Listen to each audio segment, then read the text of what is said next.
Have you ever wondered what secrets lurk in the shadows of Lagos at night? Tonight, you'll witness a story of a blind beggar who sees what no one else can: the living, the dead, and the spirits walking between streetlights. Stay with me, because this African folktale will change the way you see the city.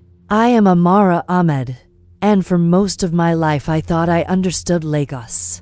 I thought I knew how this city breathes, how it punishes, how it blesses, how it carries people in its mouth like small stones. But everything changed the night I met the blind beggar at Osborne Junction. The one people insulted, the one Okada men splashed with dirty puddle water, the one street vendors hissed at, saying he blocked customers, the one who, as I later learned, only became blind during the day and could see more than any living person once night fell. This is the story of how he followed me home in spirit form and told me a secret about my family, a secret that shattered everything I thought I knew. I still don't know if he saved my life or destroyed it.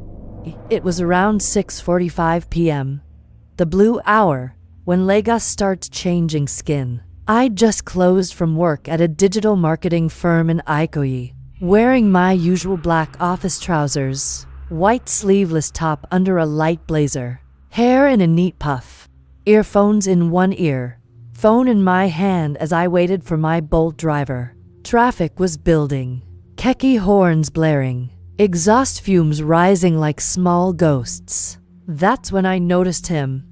Thin, dark-skinned, gray beard, tattered brown kaftan, eyes clouded white like smoke trapped underwater. He sat cross-legged on a square piece of worn cardboard by the median barrier. A metal bowl rested beside him, empty, except for 2 dirty coins. People walked past him like he was furniture. "A lodo, shift jor," a woman said as she squeezed by. A bus conductor threw sachet water on the ground next to him. Some splashed on his legs. He didn't react. He just sat still, chin lifted slightly like he was listening to something the rest of us couldn't hear. Something behind the noise. As my driver still hadn't arrived, I took a step closer.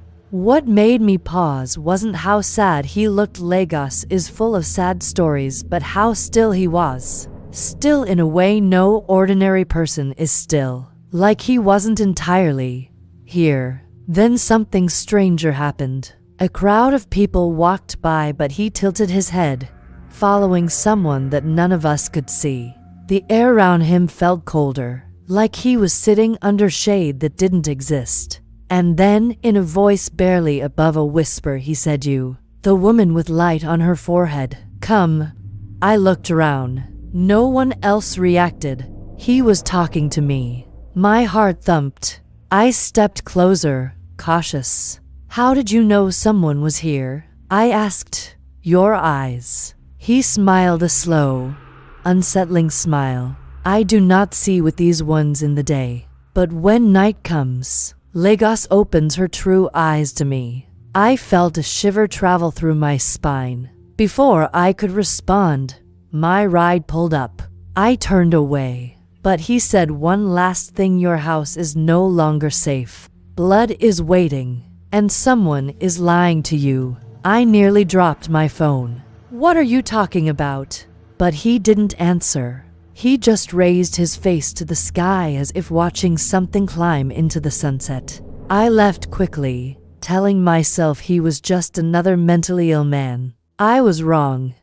That night, around 12:47 a.m., I woke up suddenly.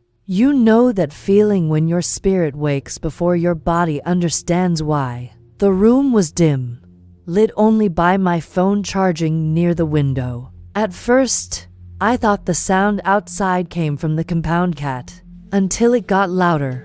Footsteps, bare feet, dragging slowly on the concrete corridor outside my apartment. My heart started pounding. Who walks around barefoot at almost 1 a.m.? Not in Lagos.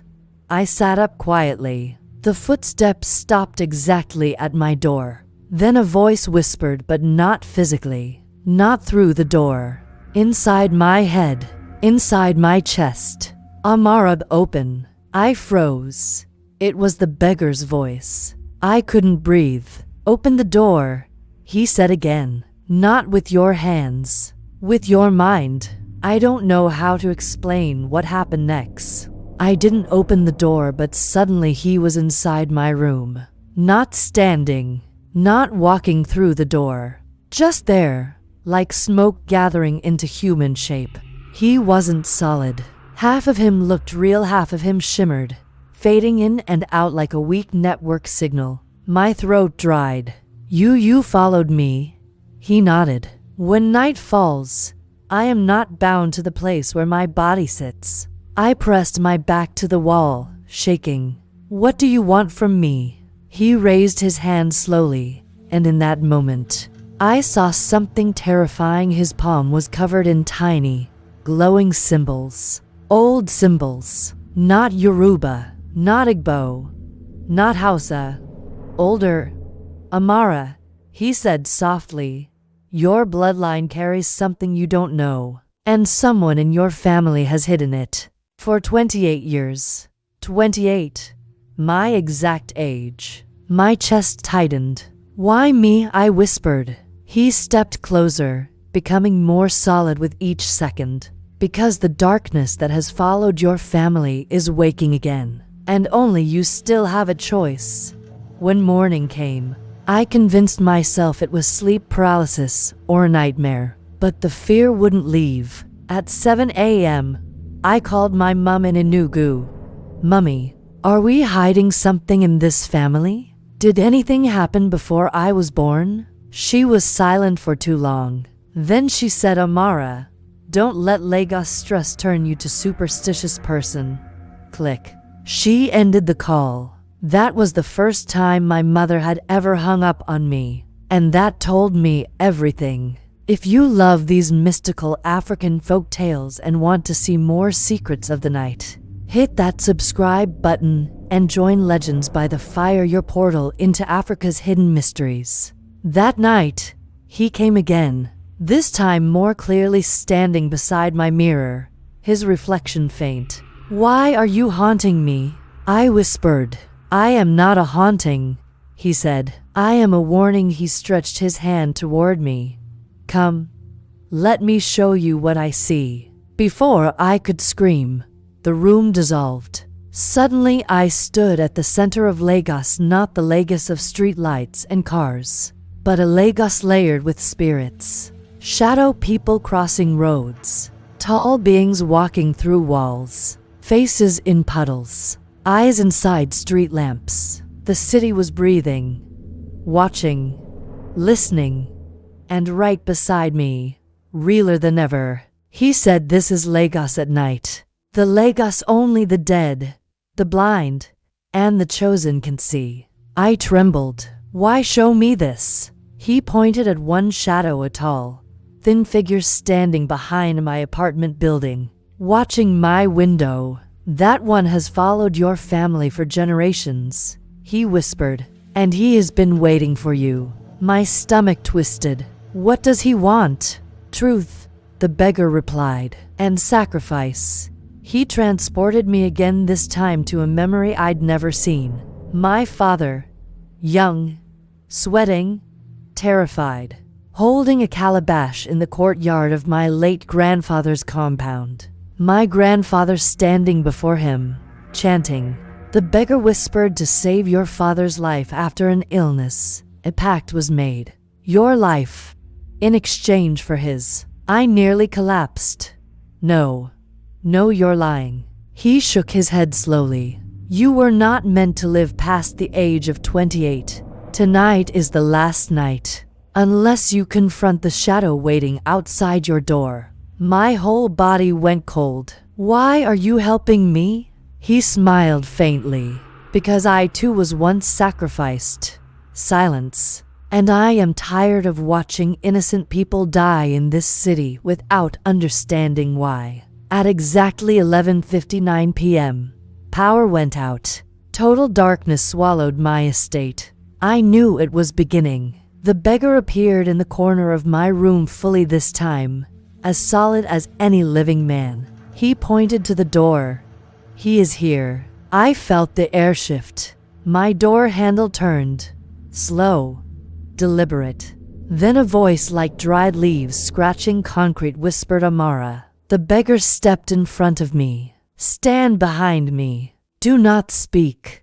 Do not run. The door opened. A tall, thin shadow entered. No face. No feet. Just presence. Like grief given shape. The shadow raised an arm toward me, but the beggar lifted both hands and the symbols on his skin glowed bright gold. Her life is not yours, he commanded. The shadow hissed, a sound like wind passing through bones. Then whose? It whispered. The beggar turned, and for the first time, I saw fear on his face. He whispered to me, Amara, forgive me. Before I could answer, he stepped forward and pressed his glowing palm to the shadow's chest. The shadow screamed a sound that cracked the walls, then dragged him instead. The beggar's body flickered, turning to smoke. And just before he disappeared entirely, he whispered, run from your family, before they trade another life. Then he was gone. The shadow vanished with him, and the night fell silent. At dawn, I packed a small suitcase. When I called my mother again, she didn't ask questions. She only said, please don't come home yet, which told me she knew exactly why I shouldn't return. I left Lagos that morning. Didn't tell anyone where I was going, but sometimes, around midnight, when I wake up suddenly, I swear I hear his voice again. Soft, close. Amara. Night has not finished with you. And just like that, the blind beggar vanished, leaving behind a secret no one could explain. If this story sent chills down your spine, don't forget to subscribe to Legends by the Fire African Folktale for more mystical tales, legends, and secrets you won't hear anywhere else. Hit like, leave a comment with your favorite moment, and share this story with everyone who loves African folklore.